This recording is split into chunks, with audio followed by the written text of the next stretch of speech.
शिलाई अस्पताल नाम सुनकर लगता है कि यहाँ इलाज होता होगा, लेकिन हकीकत यह है कि यहाँ बीमारी से ज्यादा सिस्टम की लापरवाही जान ले रही है। सरकार कहती है स्वास्थ्य सेवाएं हमारी प्राथमिकता है, लेकिन शिलाई की जनता पूछ रही है, अगर यही प्राथमिकता है तो लापरवाही कैसी दिखती होगी।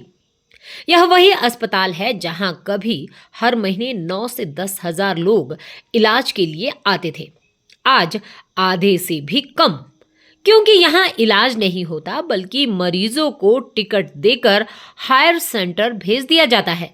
डॉक्टर कहते हैं हम भर्ती नहीं कर सकते, जिम्मेदारी मत डालो।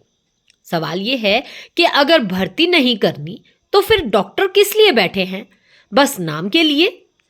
3 साल से 3 MBBS डॉक्टर, 4 विशेषज्ञ डॉक्टर, लैब टेक्नीशियन, रेडियोलॉजिस्ट और BMO के पद खाली पड़े हैं। जी हाँ, BMO यानी ब्लॉक मेडिकल ऑफिसर, जिनका चेहरा जनता ने 3 साल से देखा ही नहीं। लोग मजाक में कहते हैं कि शिलाई का BMO शायद गूगल पर ही मिलेगा, अस्पताल में नहीं। सफाई कर्मचारी, चतुर्थ श्रेणी कर्मचारी सब आउटसोर्सिंग से काम चला रहे हैं। मरीज कहते हैं अस्पताल खुद वेंटिलेटर पर है तो हमें इलाज कैसे देगा।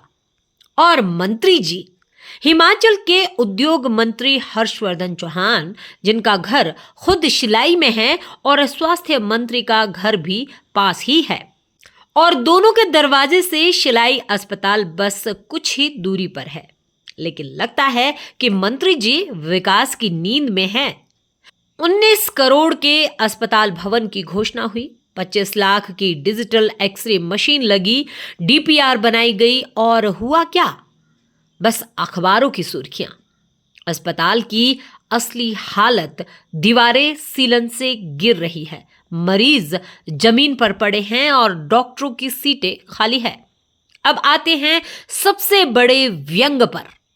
पूरे प्रदेश में मातृ और शिशु स्वास्थ्य के लिए राष्ट्रीय स्वास्थ्य मिशन की 102 एम्बुलेंस सेवा चल रही है। गर्भवती महिलाओं और नवजात बच्चों के लिए मुफ्त प्राथमिक देखभाल की ये सेवा शिलाई में साल 2020 से बंद पड़ी है। मतलब प्रदेश की हर मां और बच्चा सुरक्षित है, बस शिलाई की माताएं और शिशु सरकार की नजरों में गिनती में नहीं आते। लोग पूछते हैं, क्या शिलाई की औरतें और बच्चे हिमाचल की जनता नहीं है? 5 साल से यहां 102 एम्बुलेंस नहीं है, जैसे सरकार ने तय कर लिया हो कि शिलाई की माताएं अपनी जान पर खेलकर बच्चे जन्म दे।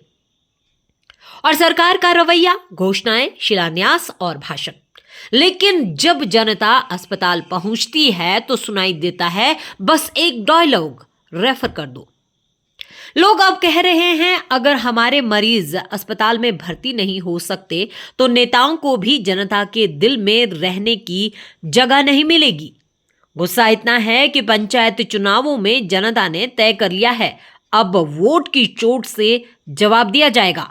जनता की मांग साफ है, डॉक्टर और तकनीकी स्टाफ की भर्ती तुरंत हो, 24 घंटे भर्ती और इमरजेंसी सेवाएं शुरू हो, BMO और सीनियर डॉक्टर की उपस्थिति नियमित हो, और सबसे जरूरी, शिलाई में बंद पड़ी 102 एम्बुलेंस सेवा तुरंत बहाल हो।